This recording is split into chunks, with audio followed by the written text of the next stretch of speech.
ماشاءالله سهراب. نه. خب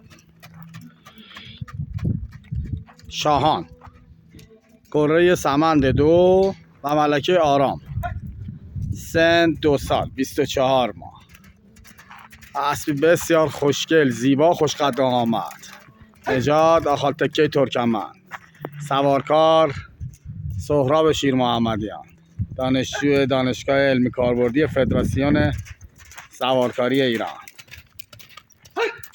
ماشاءالله ماشاءالله، آفرین. این از تازه تعلیم، تازه زین شده است، هنوز هم سواریش تو مشت نیست، به خاطر همون سوارکار وارد میخواد.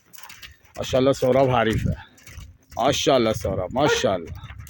بعضی وقتا اله کلنگ میزنه، جفتک میزنه، لغت میزنه، سعی میکنه که به سوارکار آسیب برسونه، اما حریف آقا سهراب ما نیست. ماشاءالله ماشاءالله سهراب ماشاءالله.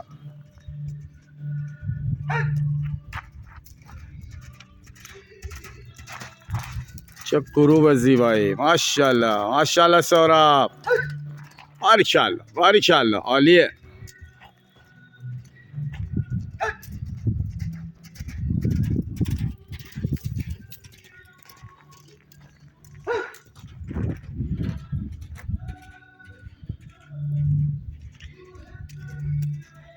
مجموعه پرورش اسب پریخان، اقامتگاه، کافتریا، شبانی، میهمانی های شبانه دوستانه و خانوادگی، آموزش اسب، آموزش سوارکاری، پانسیون اسب و نگهداری از اسب‌های شما.